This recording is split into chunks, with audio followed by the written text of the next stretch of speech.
World's biggest astrology community in Tamil. Online Astro TV, வாழ்வின் வெளிச்சம். Online astro டிவியை கண்டு மகிழுங்கள்.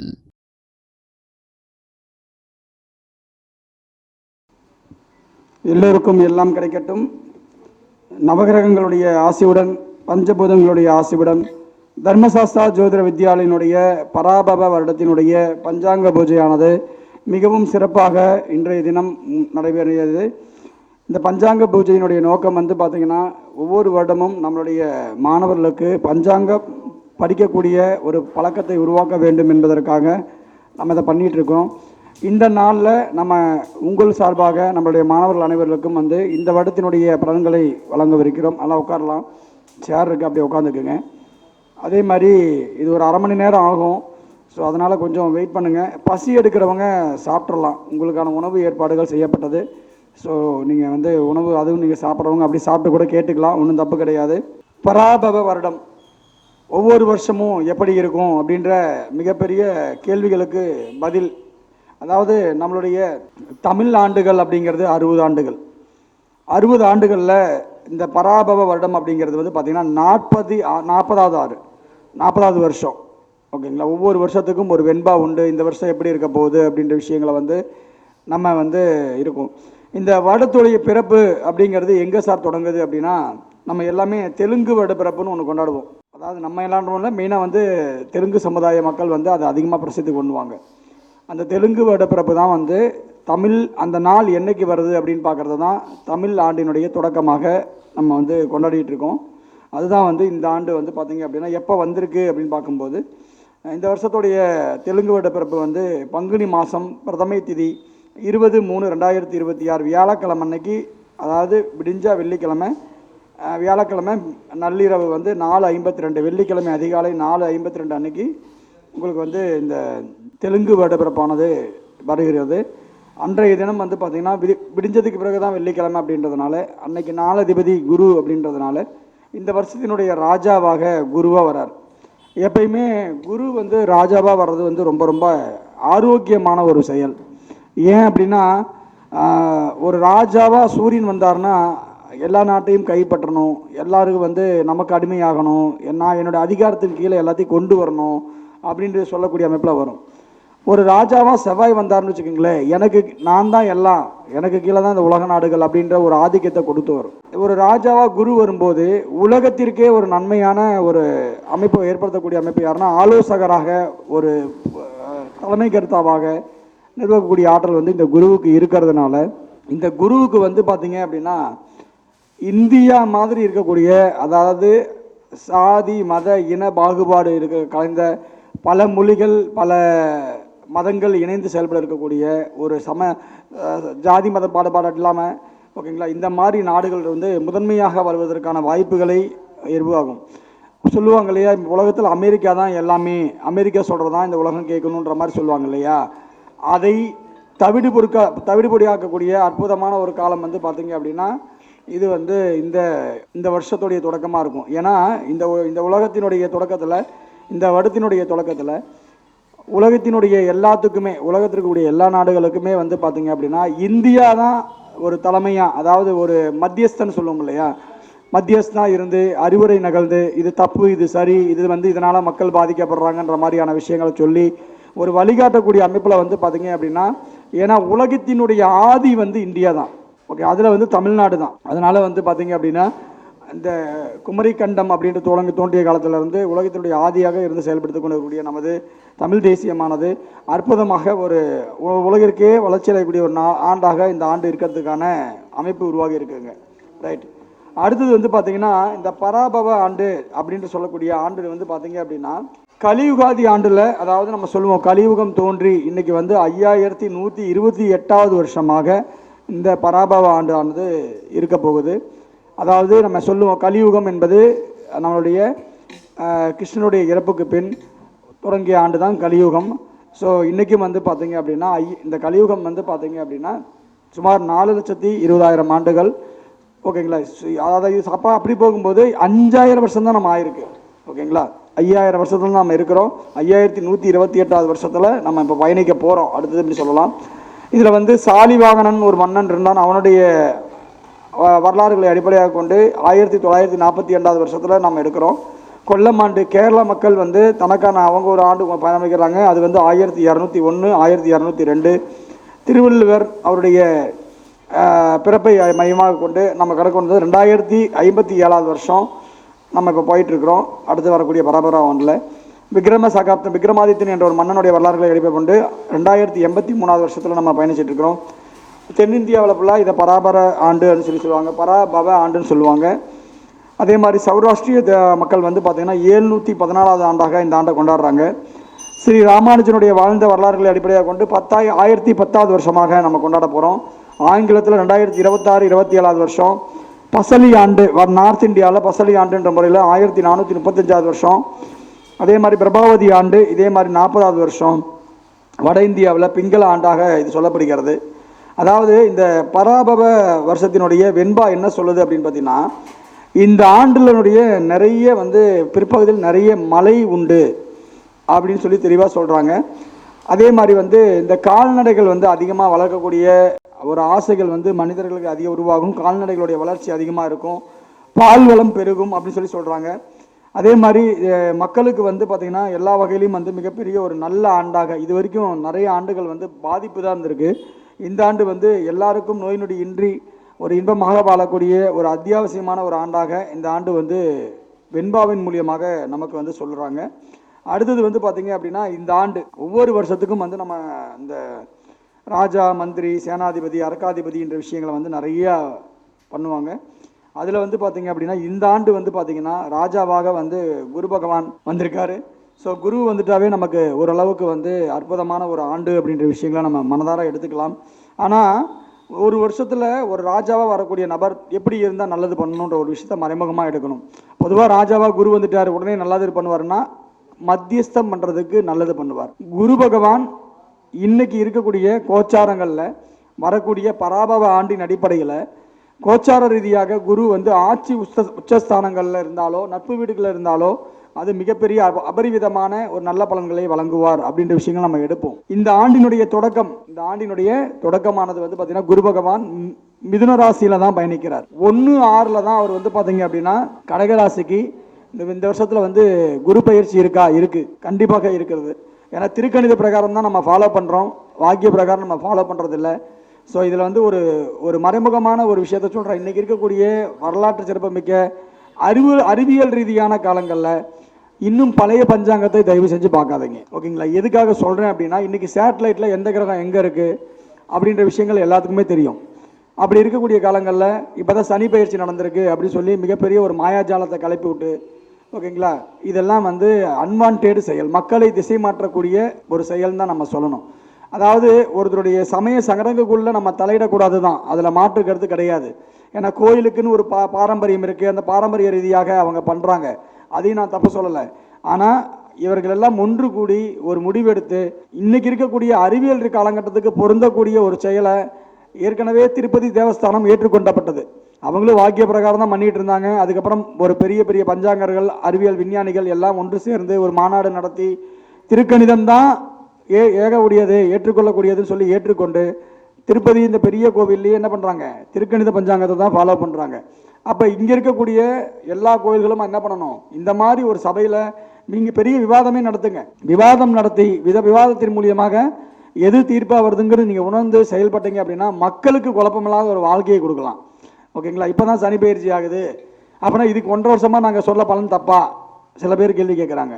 ஸோ மீண்டும் சொல்கிறேன், நீங்கள் சனி பயிற்சி பார்த்தாலும் சரி, குரு பயிற்சி பார்த்தாலும் சரி, ராகுகேது பயிற்சி பார்த்தாலும் சரி, இதுலேருந்து உங்களுக்கு கிடைக்க போகிறது வெறும் 10% தான், அதிகபட்சம் 20% தான். மீதி எல்லாமே உங்களுடைய ஜனனகால ஜாதகம் தான். அதனால் உங்கள் ஜனனகால ஜாதகம் நல்லா இருக்கும் பட்சத்தில் இதனுடைய பயிற்சி பலன்கள் நல்லா இருந்ததுன்னா அதனுடைய கோச்சார பலன்கள் உங்களுக்கு கொஞ்சம் கஷ்டத்தை கொடுத்தோன்னா 10%, 20% உங்களுக்கு பாதிப்பு. ஏற்கனவே கெட்டு போயிடுச்சு தசாபுத்தி ரீதியாக, கோச்சார ரீதியாகவும் அவர் அங்கே இருக்கிறார். அப்போ கண்டிப்பாக என்ன ஆகும், ஏற்கனவே 100% பாதிப்புனா ஒரு 20% சேர்த்து 120% பாதிப்பை நீங்கள் கண்டிப்பாக அடைஞ்சே தீரணும். ஸோ இதுதான் யதார்த்தமான ஒரு அறிவியல் சமயோஜித புத்தியுடைய ஒரு பதிவு. ஸோ தயவு செஞ்சு வந்து பார்த்தீங்கன்னா இது எல்லாரும் உணர்ந்து செயல்பட்டால் இந்த தேவையற்ற குழப்பங்களை வந்து நம்ம தவிர்த்திடலாம். அதாவது இன்னைக்கு இருக்கக்கூடிய நாத்திகம் பேசக்கூடிய சமுதாயத்தில் நம்மளும் வந்து பார்த்திங்கன்னா சில விஷயங்கள் புரிஞ்சிக்காமல் ஏன் எதுக்கு எப்படின்னு தெரியாமல் ஒன்றுமும் நம்ம அப்படியே பண்ணிகிட்டே இருந்தோம்னா கண்டிப்பாக இதோடைய தன்மை இன்னும் வளரக்கூடிய வாய்ப்புகள் உருவாகும். சரி, இந்த வருஷத்தை பொறுத்தவரையிலும் ராஜாவாகப்பட்ட குரு பகவான் ஒரே ராசியில் பயிற்சி ஆகலை. அது மிகப்பெரிய ஒரு தவறு. ஒரு வருஷத்துல குரு பகவான் 3 ராசியில பயிற்சி ஆகக்கூடாது. இதுக்கு முன்னாடி இதே மாதிரி ஒரு டைம்ல தான் கொரோனா போன்ற ஒரு பெரிய பாதிப்பு நமக்கு குரு பகவான் 3 ராசியில பயிற்சி ஆகக்கூடிய காலங்களில் கொரோனா போன்ற ஒரு பெரிய பாதிப்பு நம்ம சந்திச்சோம். அதுல பல லட்சங்கள் உலகத்தில் பல லட்சங்கள் பேர் வந்து கொல்லப்பட்டார்கள். இப்ப அதே மாதிரி குரு பகவான் 3 ராசியில பயிற்சி ஆகிறார். இந்த வருஷத்துல ஆரம்ப வருடத்தினுடைய தொடக்கத்துல மிதுனத்துல இருக்கிறார். 6ஆம் மாதம் 1ஆம் தேதி அன்னைக்கு வந்து பார்த்தீங்க அப்படின்னா பயிற்சி ஆகிறாரு. 6ஆம் மாதம் 1/6/2026 திங்கட்கிழமை அன்னைக்கு இரவு வந்து 1:50 வந்து பார்த்தீங்கன்னா குரு பகவான் மிதுன ராசியிலிருந்து கடக ராசிக்கு பயிற்சி ஆகிறார். சரி, அது மட்டுமா பண்றாரு. அதுக்கப்புறம் பார்த்தீங்க அப்படின்னா உடனே வேகமா அதிசாரமா சிம்ம ராசிக்கு வந்து பார்த்தீங்கன்னா அக்டோபர்லேயே வந்து சிம்ம ராசிக்கு வந்துடுறார். 31 அக்டோபர் அன்னைக்கு சிம்ம ராசியில வந்து குரு பகவான் வந்து அதிசாரமா வரார். சரி, அப்படிதான் போனார். அங்கேயே இருந்தாருன்னா இல்லை, 2 மாதம் தான். 24/1/2027 ஓகேங்களா, ஞாயிற்றுக்கிழமை அன்னைக்கு மீண்டும் என்ன பண்றாரு அப்படின்னு பார்த்தீங்க அப்படின்னா அவர் வந்து சிம்மராசியிலிருந்து கடகராசிக்கு வரார். ஸோ ஒரு குரு பகவான் ஒரு ராஜாவா வரக்கூடிய நபர். இதுல ஒரு விஷயத்தை நீங்க புரிஞ்சுக்கணும். ஒரு ராஜாவா என்னை ஆக்கிட்டாங்க, ஆனா நான் ஒரு இடத்துல நிலையா இல்லை. நான் இங்க கொஞ்ச நாள், அங்க கொஞ்ச நாள், அங்க கொஞ்ச நாள் அப்படின்னா என்ன அர்த்தம் தெரியுமா? உலகத்தில் இருக்கக்கூடிய எல்லா அரசர்களுமே தன்னுடைய நிலையை தக்க வைப்பதற்காக போராடக்கூடிய ஒரு காலமாக தான் இந்த வருஷம் இருக்க போகுது. இதுதான் மிக முக்கியமான விஷயம். இது எல்லா ராஜாக்களுக்குமே பொருந்தும். உலகத்தில் இருக்கக்கூடிய எல்லா அதிபர்களுக்குமே இது காமனான ஒருத்தம். இவங்களுக்கு வந்து ஒரு நிலையான ஒரு அமைப்பு இல்லை. சில நேரங்கள் எதிர்கட்சிகளுடைய பங்களிப்பு ஒரு ரொம்ப அதிகமாக இருக்கக்கூடிய காலகட்டத்தில் தான் வந்து பார்த்தீங்க அப்படின்னா இந்த வருஷத்தினுடைய அமைப்பானது இருக்கு. இதில் இடையில குரு பகவான் உச்சமாகிறார். ஒரு 6 மாத காலங்களில் வந்து குரு பகவான் தன்னுடைய உச்ச வீட்டில் இருக்கிறார். ஓகேங்களா, உச்ச வீட்டில் இருக்கக்கூடிய 4 மாசத்தில் இருக்கிறார். 4 மாசம் இருக்கிறாரு. ஸோ இந்த 4 மாதங்கள் வந்து பார்த்தீங்க அப்படின்னா ஓரளவுக்கு யோக காலங்களா இருக்கலாம். அதிகமா வந்து இதுவரைக்கும் வராத மழை, இதுவரைக்கும் வராத புயல், இதுவரைக்கும் வராத நீர் சார்ந்த பிரச்சனைகள் அல்லது யோகங்கள். நீங்க பிரச்சனைன்னு எடுத்தா பிரச்சனை, யோகம்னு எடுத்தா யோகம், ரெண்டுமே வரும். ஆனா விஷயம் என்னன்னா அதிகமா வரப்போகுது. மழை வரலன்னா மழை அதிகமா வரும். எப்ப மழை வரும்னு தெரியாது, ஆனா கொட்டுன்னு கொட்டும் மழை.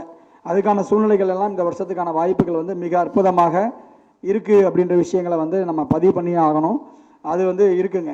ஸோ வந்து பார்த்தீங்கன்னா இந்த வருஷம் சனி பயிற்சி கிடையாது. ஆனால் இந்த வருஷம் ராகு கேது பயிற்சி இருக்கா சார்? இருக்கு. ஓகேங்களா, ராகு கேது பொறுத்தவரையிலும் இந்த வருஷத்தினுடைய கடைசி டிசம்பர் மாசத்துல 5ஆம் தேதி அன்னைக்கு சனிக்கிழமை இரவு 10:30 மணிக்கு ராகு வந்து பார்த்தீங்க அப்படின்னா கும்பராசியிலிருந்து மகரத்துக்கும், கேது வந்து பார்த்தீங்க அப்படின்னா சிம்மராசியிலிருந்து கடகத்துக்கும் வந்து பயிற்சி ஆகிறார். ஸோ இந்த வருஷத்துல ராகு கேது பயிற்சி இருக்கு, அதையும் நம்ம ஏற்றுக்கொள்ள வேண்டும். அடுத்தது, சரி, இந்த வருஷத்துல வந்து பார்த்தீங்க அப்படின்னா சூரிய கிரகணம் சந்திர கிரகணம் இருக்கா சார்? 2 சூரிய கிரகணம் 2 சந்திர கிரகணம் இருக்கு. பட் இந்தியாவில் தெரியாது. ஸோ இந்தியாவில் இருக்கக்கூடிய மக்கள் யாரும் சூரிய கிரகணம் சந்திர கிரகணம் அப்படின்னு நினைச்சு நீங்க என்ன பண்ண தேவையில்லை. எந்த விதமான பரிகாரங்களோ இதெல்லாம் செல்ல வேண்டிய அவசியம் இந்த வருஷத்துல சுத்தமாக இல்லை அப்படின்ற விஷயங்களை நம்ம பதிவு பண்ணிக்கணும். அதுக்கப்புறம் என்ன விஷயம் கேட்கறாங்கன்னா இந்த வருஷத்துடைய மந்திரியா யார் வராங்க பாத்தீங்க அப்படின்னா செவ்வாய் பகவான் வரார். சரி, மந்திரி எப்படி சார் கண்டுபிடிக்கிறது அப்படின்னா சூரியன் மேஷத்துல என்னைக்கு சார் வரார் அப்படின்னு பார்க்கும்போது சூரியன் மேஷத்துல வரக்கூடியது 14/4/2026 செவ்வாய்க்கிழமை காலை 9:32 மணிக்கு சூரியன் மேசராசியில் வரார். அன்னைக்கு செவ்வாய்க்கிழமைன்றதுனால ஸோ மந்திரியாக ஆகக்கூடிய தகுதி யாருக்கு இருக்குன்னா செவ்வாய்க்கிழமை நாதனான செவ்வாய் பகவானுக்கு இருக்கு. செவ்வாய் ஒரு மந்திரியா வந்துட்டாருன்னா என்ன பண்ணுவாரு? குருன்றது ஒரு பொறுமையா நீதியா நியாயமா பண்ணணும்னு நினைக்கக்கூடியவர். ஆனா மந்திரி என்ன பண்ணுவாரு? தேவையில்லாத வார்த்தைகளை பேசி தேவையில்லாத சங்கடங்களை உருவாக்கி, ஓகேங்களா, மேல இருக்கிற குருவுக்கும் பிரச்சனை கொடுத்துருவாரு, கீழே இருக்கக்கூடிய மக்களுக்கும் பிரச்சனை கொடுத்துருவார். அப்ப இங்க மந்திரியா இருக்கு. அப்ப என்ன அர்த்தம் தெரியுமா? ஒரு அரசன் இருக்குன்னா அரசன் நல்லவன் தான். ஆனா அரசனுக்கு கீழே இருக்கக்கூடிய நபர்கள் என்ன பண்றாங்க? அவர்கள் செய்யக்கூடிய தவறுகள்னால எல்லாருக்குமே ஒரு மிகப்பெரிய ஒரு பாதிப்பை உருவாக்கக்கூடிய அமைப்புல தான் இந்த வருஷத்தினுடைய மந்திரி பகவானாக இருக்கக்கூடிய செவ்வாய் பகவானால் இந்த பிரபஞ்சமானது கொடுக்க இருக்கு அப்படின்ற விஷயங்களை நம்ம எடுத்துக்கணும். மந்திரி செவ்வாய் வந்துட்டாருன்னா மட்டும் எப்பயுமே போர் பூமியா இருக்கிறதுக்கான வாய்ப்புகளை எப்பயுமே கொடுத்துக்கிட்டே இருக்கும். போர் பூமியா இருக்கக்கூடிய வாய்ப்புகளை எப்பவுமே உருவாக்கி கொடுத்துட்டு இருக்கும். ஏன் அப்படின்னா இந்த வருஷத்துல வந்து பாத்தீங்க அப்படின்னா பொதுவா போர் கிரகம் அப்படிங்கிறது செவ்வாய். அவரே மந்திரியா வந்திருக்காரு. அவரே வந்து பாத்தீங்கன்னா இந்த வருஷத்தினுடைய தொடக்கத்துல சனியுடன் சேர்ந்து அமர்ந்திருக்கக்கூடிய ஒரு சூழல். எப்ப எது பிரச்சனை வரும்னு தெரியாது.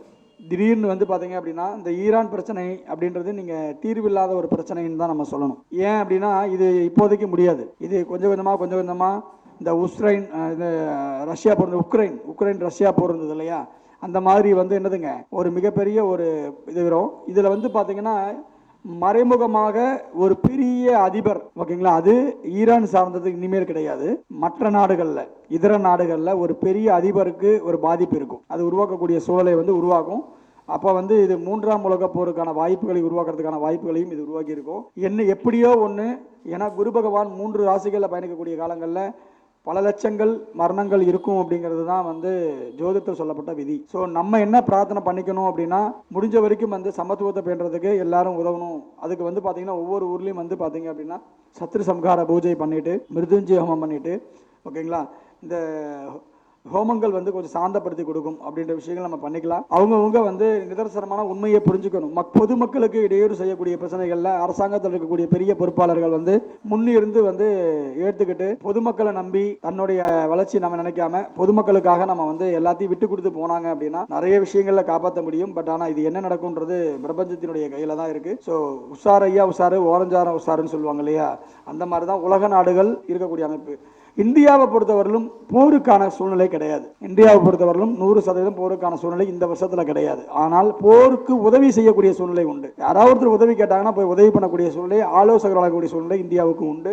ஆனால் இந்தியாவில் இந்த கேரளாவில், வயநாட்டில் போன வருஷம் நம்ம சொன்னோம் கேரளாவில் அதிகமான பாதிப்பு வரும்னு சொன்னோம். கேரளாவில் வயநாட்டில் ஒரு மிகப்பெரிய ஒரு நிலச்சரிவு வந்துச்சு. இதே மாதிரி வாய்ப்புகள் 100% உண்டு. இந்தியாவில் மழை வெள்ளத்தினால, புயல்னால, ஓகேங்களா, மிகப்பெரிய பாதிப்புகள் வருவதற்கான வாய்ப்புகள் மலை பிரதேசங்கள்ல, இந்த மாதிரி ஏற்றத்தாழ்வு உள்ள பிரதேசங்கள்ல கண்டிப்பாக இருக்கு. அதனால அந்த பகுதியில் இருக்கக்கூடிய மக்கள் கொஞ்சம் சூதானமா பார்த்து உஷாரா இருந்துக்கணும் அப்படின்ற விஷயங்களை நம்ம பதிவு பண்ணிக்கணும். அதே மாதிரி வந்து பாத்தீங்க அப்படின்னா இந்த வருஷத்துல வந்து பாத்தீங்க அப்படின்னா கோச்சார நிலை, முதல்ல வந்து நான் சேனாதிபதிக்கு வந்துட்டேன், அடுத்து வந்து பாத்தீங்கன்னா இது மந்திரிக்கு வந்துட்டேன், அடுத்து வந்து சேனாதிபதிக்கு வரேன். சேனாதிபதி வந்து யார் அப்படின்னா இந்த வருஷத்துல சந்திரன் வந்திருக்கார். பொதுவா வந்து சந்திரன் இது எப்படி சார் எடுக்கிறது அப்படின்னா, ஆவணி மாசத்துல சூரியன் உள்ள நுழையிறார் இல்லையா, அந்த நாள் தான் நமக்கு வந்து பார்த்தீங்கன்னா என்ன நாளாக வருதோ அதுதான் சேனாதிபதியாக வருவார். அந்த நாள் வந்து 17/8/2026 திங்கட்கிழமை காலை 8:58 மணிக்கு வந்து அந்த ஆவணி மாத பிறப்பானது நடக்குது. ஸோ அதனால வந்து பார்த்தீங்க அப்படின்னா அன்னைக்கு சந்திரன் அன்னைக்கு கிழமையாக இருக்கிறதுனால அன்னைக்கு வந்து சேனாதிபதியாக சந்திரன் வந்திருக்காரு. சந்திரன் வந்தாவே பெண்கள் ஆதிக்கம் நிறைந்த ஒரு ஆண்டாக இருக்கிறதுக்கான வாய்ப்புகள் வந்து அதிகமாக இருக்கும். இது பொதுவாகவே ஆண்கள் சொற்படி வந்து பெண்கள் கேட்குறாங்கன்னு மாயையில் வேணால் நம்ம சொல்லிக்கலாம். ஆனால் உண்மையான யதார்த்தமான உண்மை என்ன அப்படின்னா, பெண்கள் சொற்படி ஆண்கள் நடக்கக்கூடிய ஒரு நிலை தான் அடுத்த வருஷமும் இந்த வருஷமும் தொடரும் அப்படின்ற விஷயங்கள இருக்கு. அதுக்கடுத்து வந்து பார்த்தீங்க அப்படின்னா சந்திரன் வந்து மலைக்கான காரக கிரகம் இல்லையா, மலைக்கு சந்திரன் சுக்கரன் 2 பேருமே வருவாங்க. ஸோ மலை வளம் நல்ல அமைப்பாக இருக்கும். மக்களுக்கு அதிகமான மண் சார்ந்த, ஓகேங்களா, மலை சார்ந்த நீர் சார்ந்த பிரச்சனைகள் எல்லாம் சுமூகமாக இருக்கும். இந்த காவிரி, முல்லை பெரியாறு இது சார்ந்த பிரச்சனைகள் மூலிமா நமக்கு தண்ணி வரலன்ற பிரச்சனை இந்த வருஷத்துல இல்லை. அது வேணா நமக்கு நல்லா இருக்குங்க. அடுத்தது வந்து அரக்காதிபதி அப்படின்னு சொல்லக்கூடியது யார் அப்படின்னா, அரக்காதிபதிங்கிறது மலையை தரக்கூடியவர். ஓகேங்களா, அரக்காதிபதிங்கிறது மலையை தரக்கூடியவர். அவரு இந்த வருஷத்துல யாருன்னா சந்திரன் தான். அவரும் இந்த வருஷத்துல சந்திரன். அது எப்படி சார் எடுக்கிறதுனா, ஆனி மாத பிறப்பு சார். அந்த கோடை காலத்தினுடைய வசனம் நம்ம பார்க்கும்போது ஆனி மாதத்தை வச்சுதான் கணிப்பாங்க. அதுல வந்து பாத்தீங்க அப்படின்னா ஆனி மாதம் வந்து பாத்தீங்க அப்படின்னா 15/6/2026 திங்கட்கிழமை அன்னைக்கு காலையில 12:53 அன்னைக்கு வந்து பாத்தீங்க அப்படின்னா ஆனி மாதம் பிறக்குது. ஸோ அரக்காதிபதியா வந்து பாத்தீங்கன்னா சந்திர பகவானே வரார். சந்திரன் வந்துட்டாவே சொல்ல வேண்டியதே கிடையாது. அப்பயும் மலைக்கு நமக்கு எந்த விதமான ஒரு பஞ்சமும் கிடையாது. என்ன விஷயம் அப்படின்னா, வானம் பார்த்து பயிர் செய்யன்னு சொல்லுவாங்க. ஸோ மழை வளம் காலத்தை பார்த்து நம்ம பயிர் செய்யணும். இல்லைன்னா தேவையில்லாமல் நிறைய வந்து விவசாயம் சார்ந்த பொருட்கள், நெற்பயிர்கள் அழிவதற்கான வாய்ப்புகள், மழையில் எங்கேயாலும் வீணாக போகிறதுக்கான வாய்ப்புகள்லாம் வந்து இருக்கும். அதனால் வந்து சரியாக பார்த்து நீங்கள் இது பண்ணி அந்த விவசாயம் செய்கிறோம். அதுக்கு அரசாங்க உதவிகளும் வந்து சிறப்பாக செஞ்சால் மட்டும்தான் விவசாயம் வந்து மிகப்பெரிய அளவில் வந்து நம்ம பார்த்துக்க முடியும். இதை சரியாக பண்ணிட்டாவே விலைவாசிகள் குறைவதற்கான வாய்ப்புகளை உருவாக்கலாம். இதில் நேரடி சந்தை, அதாவது விவசாயிகள் டு வாடிக்கையாளர், ஸோ நேரடி சந்தைக்கான ஒரு வாய்ப்பு வந்து உருவாகிறதுக்கான ஒரு வாய்ப்புகள் வந்து உருவாகும். ஏன்னா ஒரு பொருள் வந்து அங்கே வாங்கக்கூடிய விலை 5 ரூபாய், இங்கே விற்கக்கூடிய விலை 25 ரூபாய். அப்போ இடைத்தரகர்களுக்கு எங்கே போகுதுன்னா 20 ரூபா போகுது. இந்த விலையை குறைக்கிறதுக்கு வாடிக்கையாளருக்கு என்னதுங்க, விற்பனையாளர் டு வாடிக்கையாளர் அப்படின்ற டைரக்டான ஒரு சந்தை வந்து ஏற்பாடு பண்ணுவதற்கு அரசாங்கம் வந்து இந்த வருஷத்துக்கு தயாராகிறதுக்கான வாய்ப்புகள்லாம் அதிகமாக இருக்குது அப்படின்னு நம்ம எடுத்துக்குவோம். அடுத்தது வந்து பார்த்தீங்கன்னா சஸ்யாதிபதி. ஓகேங்களா, சஸ்யாதிபதி அப்படின்னா தானியம்னு அர்த்தம். சஸ்யாதிபதினா யாருங்க, தானியம்னு அர்த்தம். இந்த வருஷம் நெல், கோதுமை, கடலை இந்த மாதிரி தானிய பயிர்கள்லாம் அதிகமாக நல்லா இருக்கும். அதே மாதிரி மஞ்சள் நிற பொருட்கள் வந்து அபிவிருத்தி ஆகும். ஈரோடு வந்து நல்ல டெவலப்மெண்ட் ஆகும். ஏன்னா ஈரோடு மஞ்சளுக்கான ஒரு அமைப்பு அப்படின்றதுனால அதே மாதிரி காலத்தே தேவையான மழையை வந்து குரு பகவானுடைய அணுகல் வந்து கரெக்டாக கொடுத்துருவாரு, அதில் பிரச்சனை கிடையாது. அடுத்தது வந்து பார்த்தீங்க அப்படின்னா மேகாதிபதியாக யார் வராங்க அப்படின்னு பார்த்தீங்கன்னா, மேகாதிபதியாக வரக்கூடியது வந்து பார்த்தீங்கன்னா சந்திர பகவானே இந்த வருஷம் அவர் வரார். ஓகேங்களா?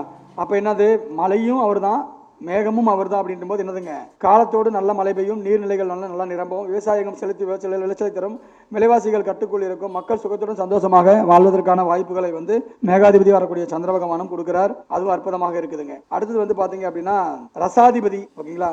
ஸோ ரசாதிபதி அப்படின்றது யார் அப்படின்னா, இந்த வருஷம் சனியாக வந்திருக்காரு. ஸோ வந்து இது வந்து பார்த்தீங்கன்னா கசப்பு சுவையுடைய பயிர்கள் வந்து நிறைய விருத்தி அடையும். பாவக்காய், ஓகேங்களா, கடுக்காய், இந்த மாதிரியான விஷயங்கள் எல்லாம் எடுக்கலாம். அதே மாதிரி வந்து பார்த்தீங்க அப்படின்னா இந்த நாசம் விளைவிக்கக்கூடிய திரவ பொருட்கள் வந்து உற்பத்தி வந்து அதிகமாக இருக்கும். உலகத்தில் இருக்கக்கூடிய கெடுதலை கொடுக்கக்கூடிய உற்பத்தி பொருட்களும் வந்து அதிகமாக இருக்கிறதுக்கான வாய்ப்புகள் அதிகமாக இருக்கும்.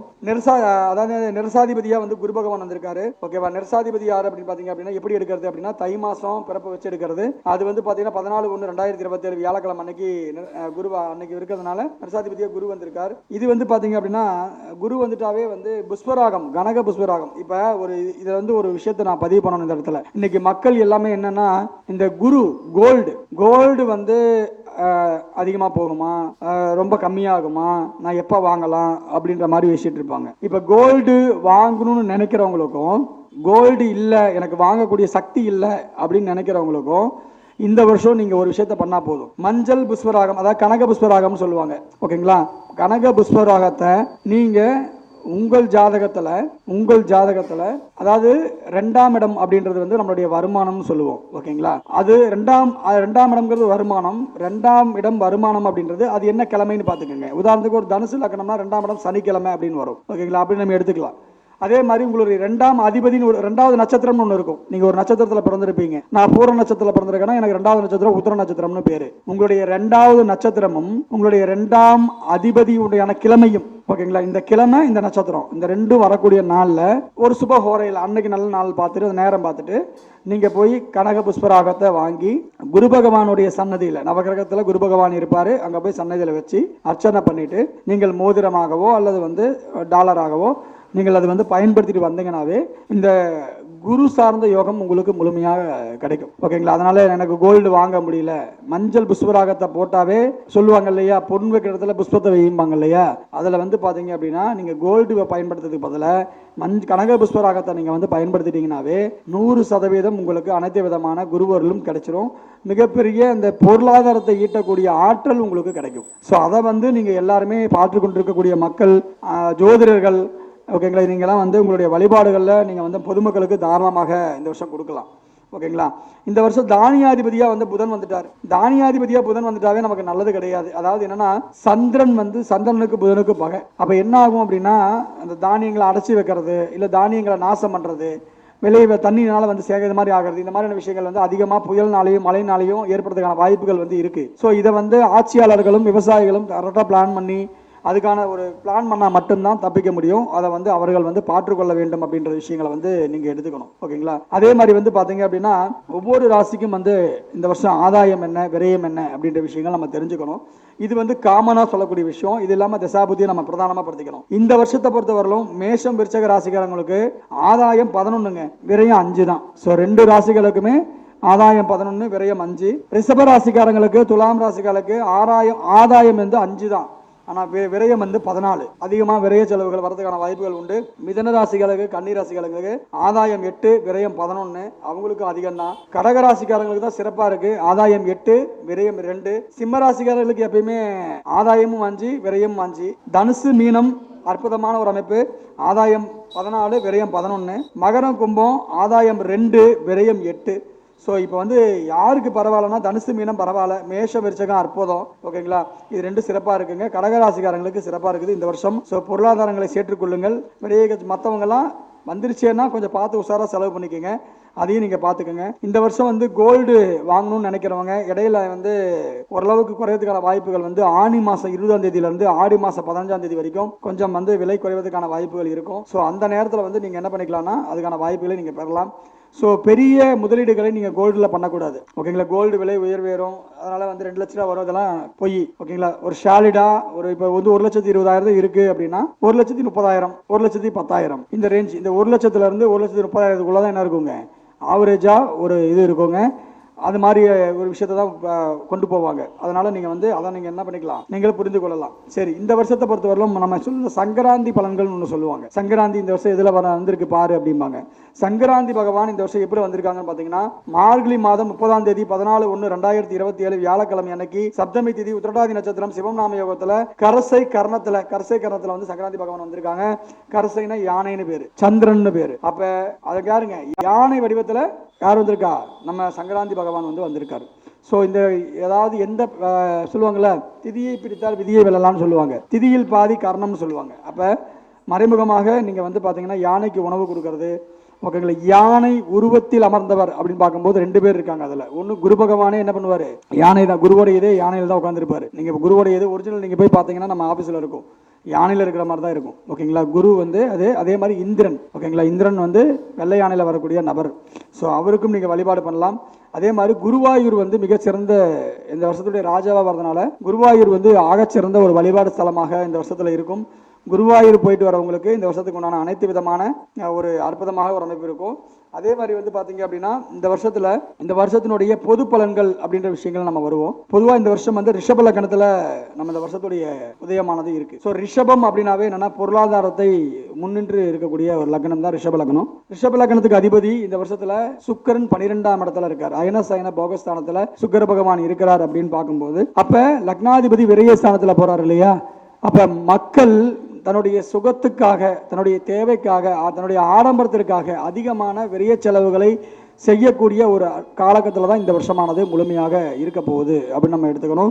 அதே மாதிரி வந்து பார்த்தீங்கன்னா சுக்கிரன் சூரியன் தொடர்பு, சுக்கிரன் 12ஆம் இடத்துல தொடர்பு, இது எல்லாம் வந்து கண் சார்ந்த பிரச்சனைகள் அதிகமாக வருவதற்கான வாய்ப்புகள், அல்லது கண் சார்ந்த தொற்று நோய்கள், காலத்துக்கு 2ஆம் அதிபதி விரயஸ்தானத்தில். ஸோ வந்து கண் சார்ந்த தொற்று நோய்கள் அதெல்லாம் வருதுன்னு சொல்லுவோம் இல்லையா, அதெல்லாம் வந்து வாய்ப்புகள் அதிகமாக இருக்குது. அதையும் நம்ம வந்து பார்த்துக்கணும்.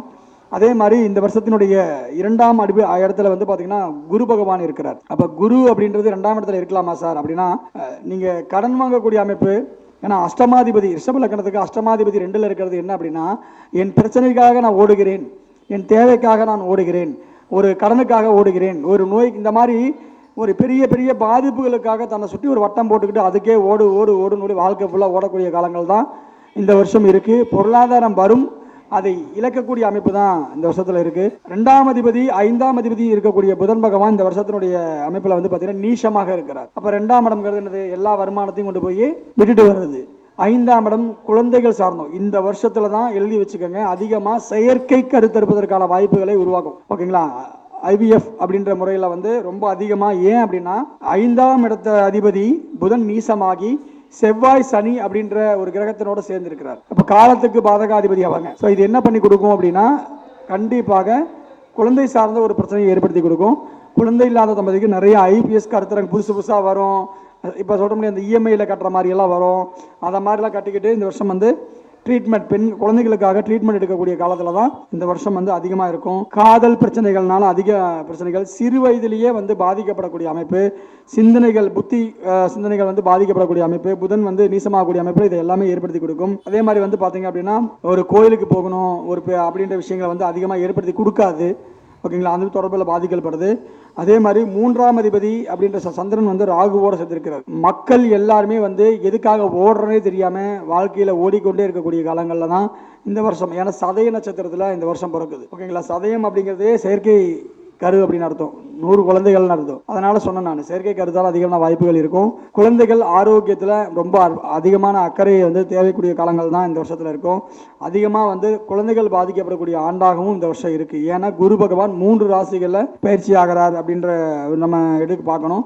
அதே மாதிரி வந்து பார்த்தீங்கன்னா சந்திரன் ராகு சேர்க்கை, எதை பண்ணாலும் தப்பு இல்லை அப்படின்ற ஒரு சிந்தனை வந்து எல்லோருக்கும் தோணும், ஓகேங்களா. யார் பண்ணாத தப்ப நான் பண்ணுறேன் அப்படின்ற மாதிரியான சிந்தனை வந்து எல்லோருக்கும் தோணக்கூடிய வாய்ப்புகள் வந்து ஏற்படுத்தக்கூடிய காலங்கள். 4ஆம் இடத்துல ராகு, 4ஆம் இடத்த அதிபதி 12ஆம் இடத்துல. ஸோ இதுக்கு என்ன அர்த்தம் அப்படின்னா, 4ஆம் இடம் அப்படின்னா வீடு, வண்டி, வாகனம், சொத்து, உடல் நலம், தாய் அப்படின்ற விஷயங்கள் எடுப்போம்.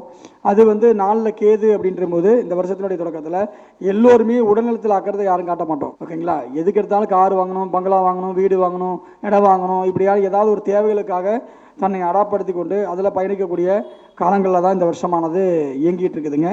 அதே மாதிரி வந்து பார்த்தீங்க அப்படின்னா தாயினுடைய உடல் நலத்தில் வந்து எல்லாருக்குமே வந்து அக்கறை செலுத்தணும்.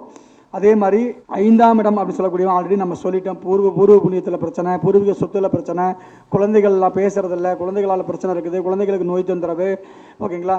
அதே மாதிரி விளையாட்டு வீரர்களுக்கான பிரச்சனை. இந்த வருஷம் ஏதோ ஒரு வகையில் ஒரு விளையாட்டு வீரர் வந்து ஒரு மிகப்பெரிய ஒரு பாதிப்பை சந்திக்கக்கூடிய அமைப்பு உண்டு, ஓகேங்களா. அந்த தொடர்புகளையும் வருது.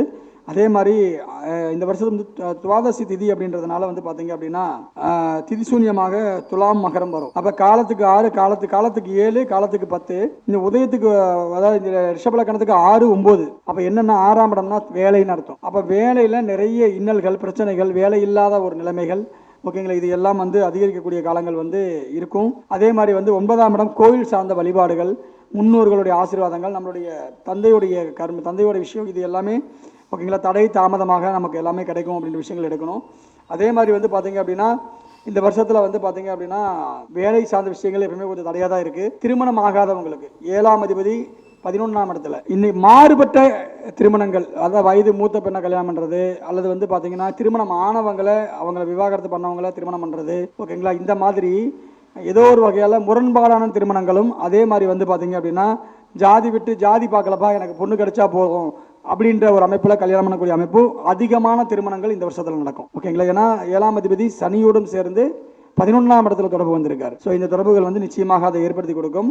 அடுத்தது வந்து 8ஆம் அதிபதி குரு 8ஆம் இடத்தை பார்த்து 2ஆம் இடத்துல. ஸோ அதாவது இது என்ன அப்படின்னா பிரச்சனைகள் எப்போ வரும் எப்படி வரும்னு தெரியாது, பிரச்சனைகள் வந்து சமாளிக்க வேண்டும் அப்படின்ற விஷயங்கள் நம்ம எடுத்துக்கணும்.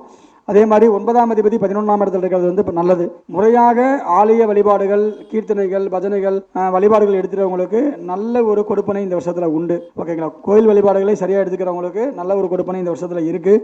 வெளியூர் வெளிநாடு போகிறவங்க அது சார்ந்த விஷயங்களுக்கு வந்து பார்த்தீங்க அப்படின்னா செவ்வாய் சனி அப்படின்னாவே இந்த வக்ரம் இல்லாத, அதாவது சமய சன்மார்க்கம், ஒரு நல்ல மார்க்கத்தை பின்பற்றக்கூடிய இடத்துக்கெல்லாம் நீங்கள் வெளிநாட்டுக்கு போகலாம். இப்போ வந்து பார்த்தீங்கன்னா இந்த ராகு செவ்வாய் எல்லாம் வந்து பார்த்தீங்கன்னா போர் கிரகம் வச்சு செஞ்சிடும். ராகு வந்து அருவா கத்தி அப்படின்னா செவ்வாய் அருவா கத்தி அப்படின்னா ராகு வந்து வெடிகுண்டு அணுகுண்டு காலி பண்ணுறது. அப்போ அந்த மாதிரி இடத்துங்களுக்கெல்லாம் நீங்கள் கொஞ்சம் போகும்போது கொஞ்சம் பார்த்து தான் போகணும். அப்போ அந்த மாதிரி பார்த்து போகிறது வந்து ரொம்ப ரொம்ப உஷாராக இருக்கணும். ஏன்னா சந்திரன் ராகு நட்சத்திரத்தில் சந்திரன் வந்து பார்த்தீங்க அப்படின்னா சந்திரனுடைய நட்சத்திரத்தில். ஸோ மெயினாக அரபு கண்ட்ரிஸ் வந்து முடிஞ்ச வரைக்கும் இந்த வருஷம் தவிர்க்கிறது நல்லது. நான் துபாய் போகிறேன், கத்தார் போகிறேன், குவைத்து போகிறேன், ஓகேங்களா. தயவு செஞ்சு வளைகுடா நாடுகளில் இந்த நேரங்களில் இந்த ஒரு வருஷத்துக்கு உங்களுடைய ஏதாவது டூர் ப்ரோக்ராம் இருந்ததுன்னா போகாதீங்க, ஓகேங்களா. வேலை செய்கிறவங்க நம்ம எதுவும் பண்ண முடியாது. டூர் ப்ரோக்ராம் இருக்கிறவங்க தயவு செஞ்சு இந்த ஒரு வருஷத்துக்கு அந்த பக்கம் போகாதீங்க. சிலமே சரியில்லை. அங்கேருந்து வரத்துக்கு வாய்ப்பு இருக்கிறவங்க இந்த ஒரு வருஷம் வந்தால் வந்துருங்க. இதுவும் ஒரு நல்லது தான். அந்த மாதிரியான வாய்ப்புகளை ஏற்படுத்தி கொடுத்துங்க. ஏன்னா பொதுவாக காலத்துக்கு 12ஆம் இடத்துல ராகு காம்பினேஷன் வரக்கூடாது, செவ்வாய் சனி காம்பினேஷன் வரக்கூடாது. காலத்துக்கு 12ஆம் இடம்ங்கிறது வெளிநாடு சார்ந்த விஷயங்கள், ஓகேங்களா. இந்த பிரபஞ்சத்தினுடைய தொடக்கமே நம்ம தமிழ்நாடு தான், இந்தியான்றதுனால தான் நம்மளுடைய பஞ்சாங்க பலன் உலக நாடுகளுக்கு ஒர்க் அவுட் ஆகும். அப்போ நமக்கு 12ஆம் இடம்ங்கிறது வந்து பார்த்தீங்க அப்படின்னா மேஷம், இன்னைக்கு இருக்கக்கூடிய லக்கணத்துக்கு, ரிஷப லக்கணத்துக்கு அந்த அதிபதி காலத்துக்கு 12ஆம் இடத்துல இருக்கார். அப்போ நமக்கு பாதிப்பு இல்லை அப்படின்னாலும் உலகத்தில் இருக்கக்கூடிய நிறைய மக்களுக்கு வந்து இந்த காலத்தில் போர் குற்றங்களால, ஓகேங்களா, வெடி விபத்துக்கள்னால மரண பாதிப்புகள் அதிகமாக இருக்கிறதுனால எல்லாருமே வந்து பார்த்தீங்கன்னா பாதிக்கணும். இதுக்கு என்ன சார் வழிபாடு? செவ்வாய் சனி அப்படின்னா முருகன் தான், வேல் முருகன் தான், வேறு யாருமே கிடையாது. வேல் பூஜை பண்ணுறது, முருகனுக்கு வழிபாடு பண்ணுறது, எண்ணெய் காப்பு பண்ணுறது, ஓகேங்களா. இது எல்லாம் மிகச்சிறந்த வழிபாடு. ஆஞ்சநேயர் வழிபாடு, இதெல்லாம் வந்து உங்களுக்கு அற்புதமாக ஒரு மிகப்பெரிய ஒரு வாய்ப்பை உருவாக்கி கொடுக்குங்க. அதே மாதிரி இந்த வருஷத்துடைய தொழில் அப்படின்னு பார்க்கும்போது தொழில் நல்லா இருக்குங்க.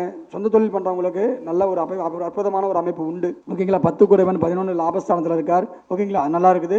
கூட்டாளி போட்டு பண்ணுறவங்களுக்கு அற்புதமான ஒரு அமைப்பு இருக்குது, ஓகேங்களா. இதில் வந்து கடினமான வேலை செய்யக்கூடிய நபர்கள், ஓகேங்களா, அதாவது ரொம்ப வேர்வை சிந்தி வேலை செய்யக்கூடிய தொழில், கட்டுமான தொழில், அதிகமான கட்டுமானங்களை உருவாக்கக்கூடிய அமைப்பு, இதெல்லாம் அதிகமாக இருக்கும். அது பில்டர்ஸ் நிறைய உருவாகுவோம், நிறைய கட்டுமானங்கள் உருவாகும், அதெல்லாம் உருவாக்கி கொடுக்கும். அதுக்கான வாய்ப்புகள் நிறைய இருக்குங்க.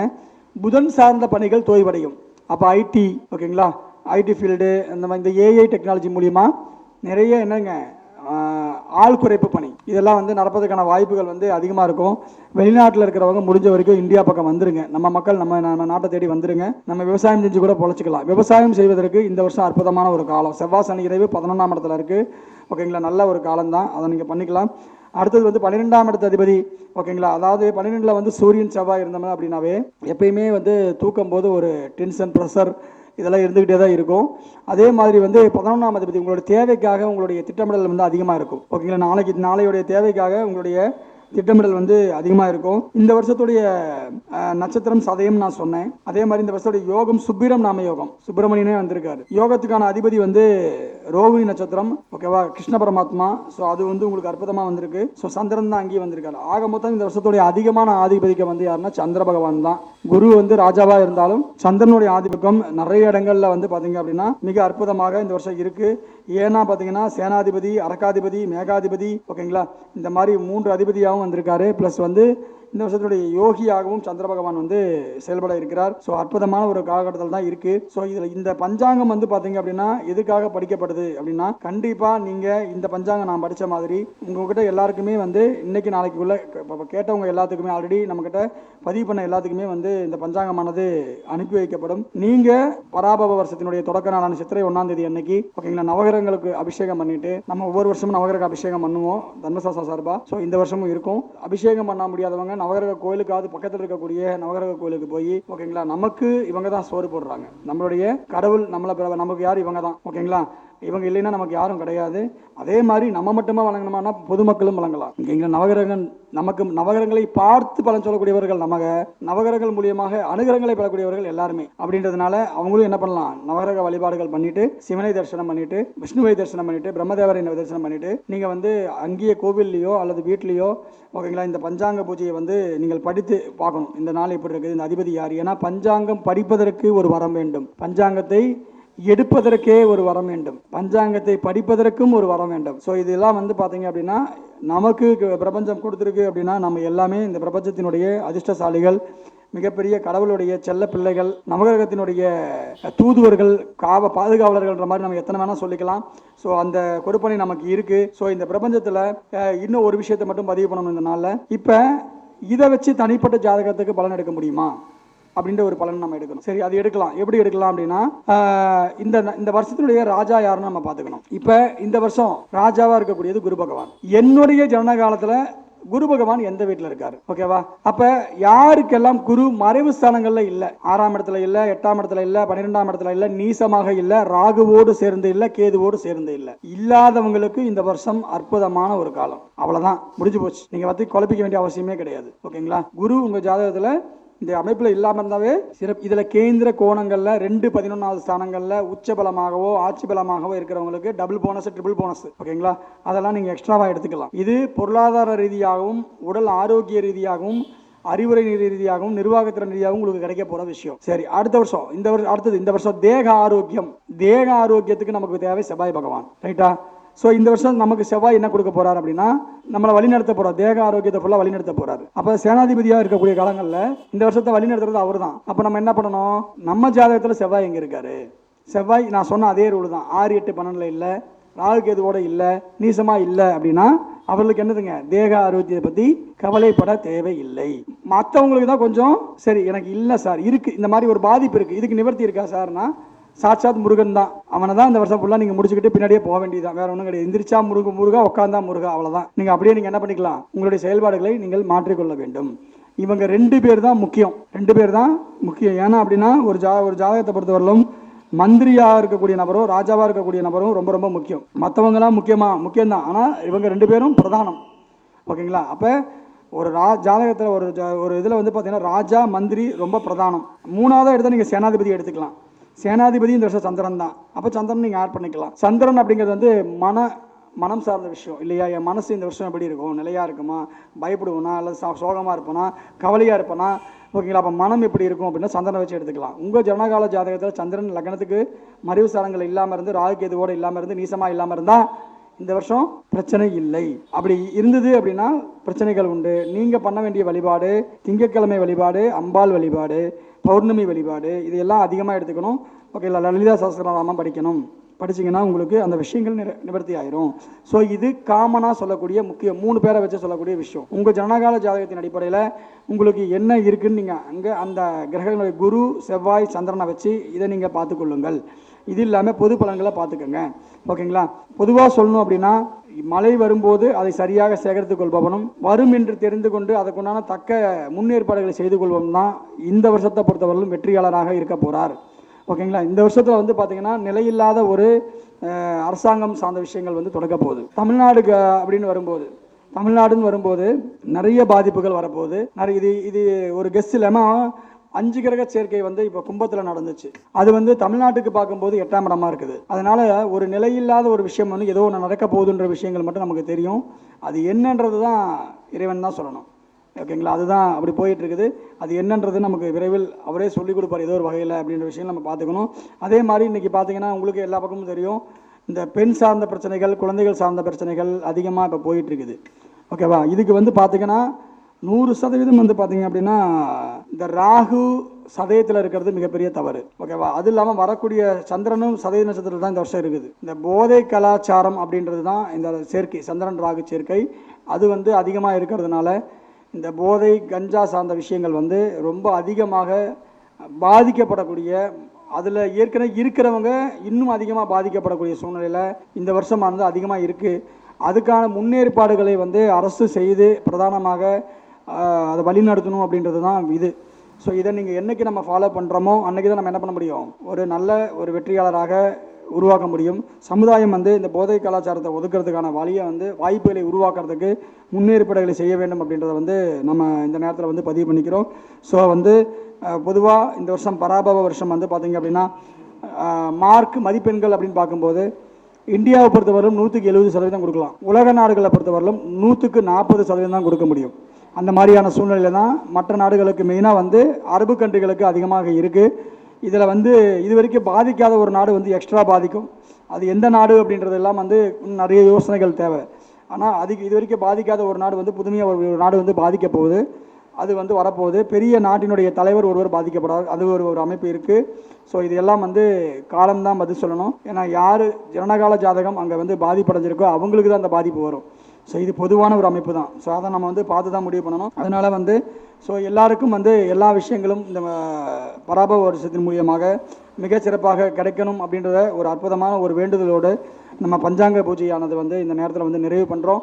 ஸோ இதை பார்த்து கொண்டிருக்கக்கூடிய கேட்டுக்கொண்டிருக்கக்கூடிய அன்புக்குரிய மாணவர்கள், ஜோதிடர்கள் அனைவருக்கும் எங்களது பராபவ வருஷத்தினுடைய புத்தாண்டு நல்வாழ்த்துக்களை தெரிவித்துக் கொண்டு மீண்டும் ஒரு இனிய தருணத்தில் உங்களை சந்திக்கிறோம். மீண்டும் ஒரு இனிய தருணம் வந்து இன்னொரு அரை மணி நேரத்தில் அதை ஆரம்பிச்சிடும். ஸோ நம்மளுடைய 55வது மாதாந்திர கருத்தரங்கமானது தொடங்கி இருக்குது. ஸோ ஒரு அரை மணி நேரத்தில் மீண்டும் உங்களை சந்திக்கிறோம். வாழ்த்துக்கள் எல்லோருக்கும் எல்லாம் கிடைக்கட்டும். நன்றி.